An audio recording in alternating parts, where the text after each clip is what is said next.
So ito na nga pala ang continuation ng vlog namin kahapon. Alas 10 na nga ng gabi at nagre-ready na kami. Flight na namin papunta Pilipinas. Dumaan muna kami sa reception, nag-check out at saka pinakuha na rin namin yung aming mga luggage sa hotel room. Nakakapagod talaga kapag flight nyo is gabi at hindi umaga. Alam niyo naman yung mga bata gusto nang matulog pag gabi pero hindi pa pwedeng matulog kasi nga pupunta pa kami ng airport.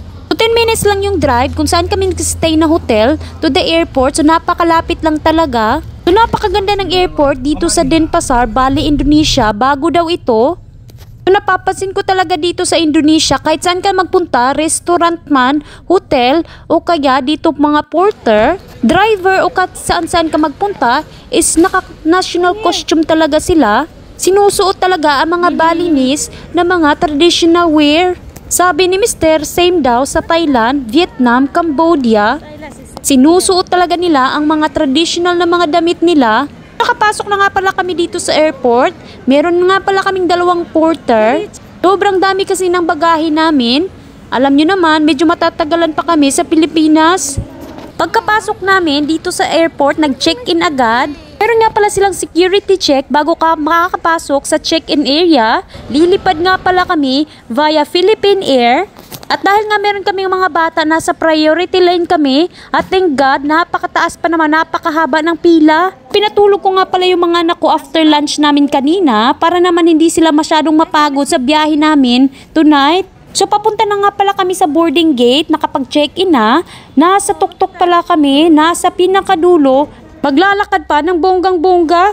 So ito na, nakaabot na kami dito sa gate 9. Kami atang nauna at wala pang masyadong tao. Pagkasapit ng 12:30 is nag-boarding na agad kami. At ito na, papasok na sa airplane. So marami nga palang pasahero at full talaga yung eroplano ngayon.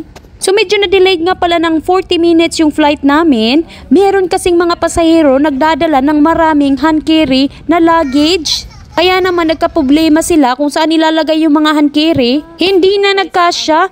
Nakausap ko nga yung katabi ko from Uruguay. 102 students daw sila na sumakay. Pupunta sila ng El Nido, mga backpackers. Sila pala yung nagdala ng mga maraming hand carry para makasave sa pamasahe. Ayun, nagka-problema tuloy yung flight namin. So pagkadating namin sa Naiya, alas 5 na ng umaga, nag-book agad kami ng Grab at pupunta na sa aming hotel. Pagod na pagod talaga mga bata at gusto nang matulog. Sobrang sarap talaga sa pakiramdam kapag nakakauwi ka sa Pilipinas. Makikita mo na ng pamilya mo at makakapag-banding na naman. So pupunta nga pala kami sa The Bellevue Hotel sa Alabang. So around 30 minutes lang naman yung binyahe namin via Grab. At eto, nakabot na kami sa hotel. At mag-check-in na naman. So nag-early check-in nga pala kami kasi dumating kami dito sa hotel around 7 AM. Pero 3 PM pa yung check-in nila. Kaya naman, nagbayad na lang kami ng extra. Mga anak ko kasi gusto nang matulog at hindi na talaga kakayanin ng katawan nila.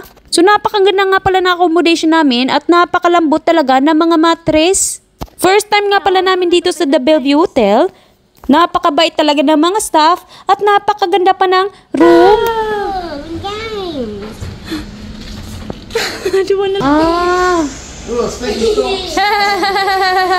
Pagkatapos nga pala namin mag-ayos-ayos, yung mga anak ko nagutom na, gusto nang kumain ng breakfast. Bumaba nga pala kami at naglakad-lakad. Nakakita kami ng Jollibee pero gusto ng mga anak ko kumain dito sa McDonald's muna. So napakagaga pero ang dami ng tao ditong kumakain sa McDonald's malapit sa The Bellevue Hotel. Napansin ko rin maraming call center na mga building around dito sa The Bellevue Manila Hotel. First morning natin dito at nakakita agad tayo ng follower sa Facebook. Maraming salamat nga pala sa panunood sa McPherson Family Vlog. So nag-order nga pala kami ng chicken para sa mga kids. Si Silas naman is sausage muffin at si Mr. din. Ako naman, nag-order din ako ng 2-piece chicken. Pagkatapos nga pala naming mag-breakfast, naglakad na naman kami pabalik sa hotel. Gusto na kasi naming matulog at mag-relax muna.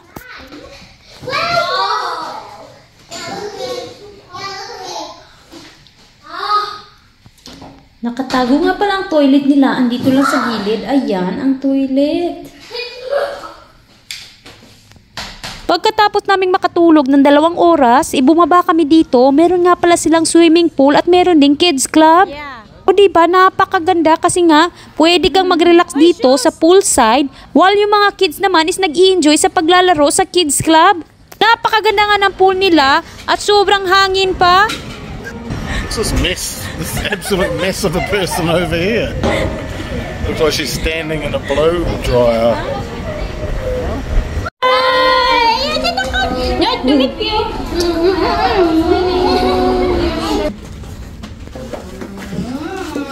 Wow!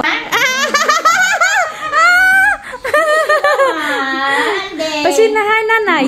Ha? Yes. Oh, yes. Yes. So, dumating na nga pala si mama at yung mga pamangkin ko. Of course, pinamigay ko yung mga dala ko from New Zealand. Yung nga pinamili ko galing sa Bali. Hindi talagang kumpletong uwian kapag walang pasalubong package. So, dinalhan din pala ako ni mama ng pasalubong, of course. So, ito nga pala yung famous biko ni mama made of sticky rice. So, hindi ako nakakain ito sa New Zealand kasi wala silang niyog doon. Masarap kasi kapag nagluluto ka ng biko, gamit mo is fresh coconut milk. Pagkatapos nga pala naming mag-ukay-ukay dito sa kwarto is nag-decide na kami na pumunta sa mall. Malapit lang pala dito ang Festival Mall, Alabang. At napaka-handy pa dito sa Bellevue. Meron silang free shuttle services. Napakaganda pala dito sa Alabang at napakalinis pa. Tingnan nyo naman para kang nasa ibang bansa. Pagkatapos nga pala ng ilang minuto na biyahe, nakaabot na kami dito sa Festival Mall at napakaganda pala. Ang daming mga shops, napakalaki pa at meron din silang amusement park. Tingnan nyo naman, paggabi daw, merong mga lights dito at napakaganda talaga. First time ko nga pala dito sa Festival Mall, hindi talaga ako nakakapasyal dito. Medyo malayo kasi kung saan kami nakatira. At minsan lang talaga ako nakakapunta dito ng Alabang. So nakakita nga pala tayo ng followers dito sa Festival Mall Alabang. Maraming salamat na naman sa panunood sa McPherson Family Vlogs. Nakakatuwa talaga kapag nakakikita tayo ng followers na nanonood ng mga vlogs natin. So magdi-dinner nga pala kami dito at naghahanap kami ng sangyupsal na unlimited. Ito kasi request ng pamangkin ko for dinner tonight. So dito nga pala kami sa All For You, dito lang sa Festival Mall. Unlimited na yung sangyupsal. 599 pesos lang. So kapag meron ka palang leftover, magbabayad ka ng 200 pesos. Kaya naman mag-order ka lang ng kayang kainin. At bawal na yung excess. So second time nga pala namin magsangyupsal. Last time nagpunta kami sa MOA. Medyo pricey sa MOA at walang masyadong staff. Di tulad dito, tingnan nyo naman, punong-puno yung lamesa namin ng mga pagkain. Kuya, wakan daya. Uy, mura magsa hidratista. Punchana. Tapos nanay, oh. Ibutang mo sa noodles. Si Andrea, nana. Si Kuan. So bibigyan ka pala ng maraming meat. Meron din silang unlimited na iced tea. Sobrang mura talaga. Hindi ka makakahanap nito kapag nasa New Zealand ka. So meron din palang sabaw na pwede mong piliin. Dalawa nga palang pinili ko, fish cake soup at saka bulgogi soup. Napakasarap nga palang ng sabaw. Tingnan nyo naman si Silas. Paborito talaga ang noodles.